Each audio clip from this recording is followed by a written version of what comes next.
Start. Now, I would refer to some of our economic and other problems indicated or not referred to in the address of the President. It is true that the per acre yield of wheat, paddy, and other food articles has increased. It is also accepted that industrial production has increased. It is also admitted that the national wealth has also increased, but the question that has always disturbed the mind of this house and the other house has been how this national wealth has been distributed. I do not subscribe to the position that during this period of progress and development, the rich are getting richer and the poor poorer. But I do feel that the distribution of the wealth has not been equitable, and on the demand of Parliament, a committee was established to go into the matter and report. We have been long awaiting this report. I do hope the finance minister will see that the report and the recommendations of the government are placed before the parliament without further delay. In this connection, I might express our satisfaction regarding the policy adopted by the finance minister about the declaration of the stocks of non-ornamental gold and the issue of gold bonds so that we may stop the prevalent smuggling and reduce the invisible and continuing waste of our foreign exchange. I feel this policy has had good effect inside and outside the country, and it has also helped to weaken the deep rooted social habits of gold hoarding, which in the present context is neither in the interest of the hoarder nor the public at large. I do feel in this respect that the sale of gold bonds has not been as one would have wished it to be, but I hope better publicity will be adopted so that we may have greater sale of the gold bonds and other securities which are intended to help the development of our country. I would refer in the same connection to the question of trade by the breakdown of the talks by the UK regarding the European Common Market. Several questions have arisen, and it is felt in our country and in other countries that some international organ should be established to look after the matter of trade and tariff.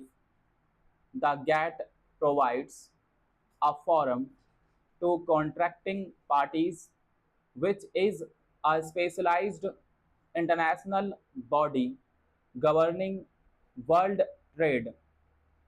It is a matter of satisfaction that the United Nations is contemplating to have a world conference on Trade in March 2004, for which preparations have already been started. I do hope this conference will consider the position of the countries which have recently become independent and which have a long way to go to build up their economic position. The prosperity of the world does not consist in exploiting the weaker elements of the international society, but in giving them all opportunities to develop and strengthen themselves. Similar sentiments have been expressed by world statesmen. I do hope that our government will also emphasize in the coming conference the necessity of helping the underdeveloped countries. The government of the United Kingdom is also contemplating to have a trade ministers conference shortly, and I have no doubt that the question of preference to Commonwealth countries and other matters will arise, and well considered decisions will be taken in the matter of trade and tariff, which will strengthen the United Kingdom as well as the other Commonwealth countries. Let me make it clear, sir, that unless we reduce the cost of production of our export commodities and are able to compete in price with other countries, no matter of trade facilities will help our exports, which have to be considerably increased to meet our foreign exchange requirement. As regards education, I would like to emphasize that as we have to educate our masters in order to have a healthy democracy, we should not grudge expenditure in spreading compulsory primary education as early as possible. But I am more concerned, sir, with the question of the quality of education. I have stressed many a time, and I would repeat again that the education that is being imparted to our young generation does not contain the material to develop our patriotic urge on national scale and our moral urges to feel or make our children feel one with humanity. The education ministry will have to take into consideration the question of prescribing certain standard textbooks so that the education that the younger generation will receive will be different from that which has been given so far with communal and sectarian bias.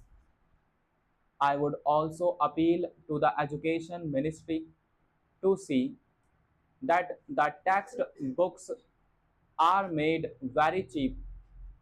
The cost of textbooks and other exercise books is becoming very heavy, and it will not be possible for a person of moderate means to supply these necessary articles to the students. Nothing is more detrimental to the interests of the country than the education which creates prejudice